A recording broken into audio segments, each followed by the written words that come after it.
Қайырлы күн оқушылар, бұл бізде 9-шы сыныптың география пәні бойынша бірінші 90-ға арналған тжб жұмыстары. Сұрақтарын талдайтын боламыз. Бірінші бізде Шоқан Уәлихановтың еңбектерінің аттары. Ең негізгі еңбектері мынау жоңғар очерктері, Іленің арғы жағындағы географиялық очерктер, Қашқарияға саяхат деген секілді еңбектер жазасыздар.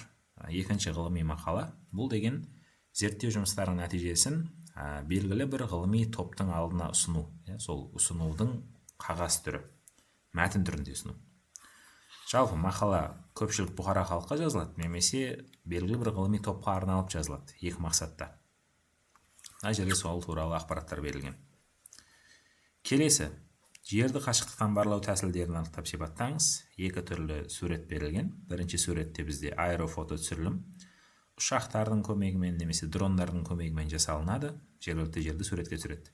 Екіншісі ғарыштан түсірілетін түсірілімдер, жерсеріктік, спутниктан түсіріледі. Екеуінің ерекшеліктерін сипаттайсыздар. Біріншісі мынау дрон арқылы немесе ұшақ арқылы жасалатын түсірілім. Ол экономикалық жағынан тиімді, яғни аз шығынды талап етеді және кішкентай жердің түсірілімін жасау үшін өте қолайлы. Ал екінші түсірілім ол экономикалық жағынан өте күрделі, көп шығынды талап етеді, көп жұмысты талап етеді, ғарышқа спутник ұшыру. Бірақ оның артықшылығы ол өте үлкен аумақтарды суретке түсіруге ыңғайлы және өте жоғары сапада түсіре алады. Екеуінің ерекшеліктері осындай.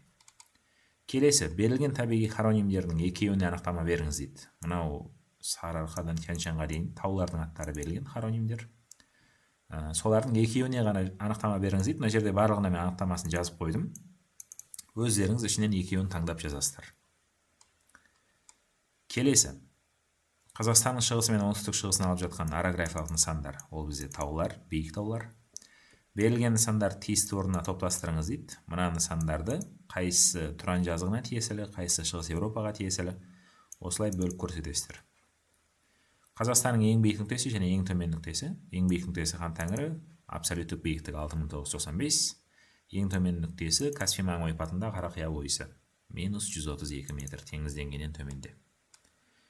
Келесі, кестені толтырыңыз дейді. Хронимнің не екенін жазасыздар және мысал келтіресіздер. Және аронимнің не екенін жазасыздар және мысал келтіресіздер.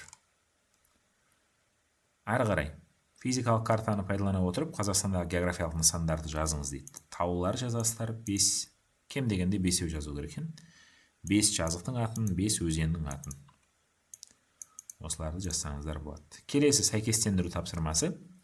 Әртүрлі географиялық нысандар берілген Қазақстан аумағында, олардың қайсысы неге жатады?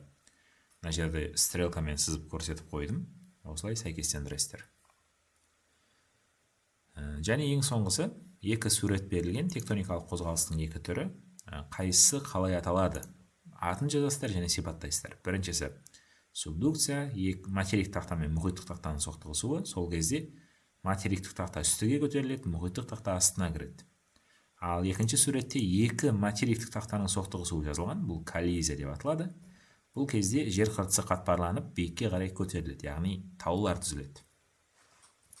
Міне осымен бізде 9-шы сыныптың тжб-сы аяқталды.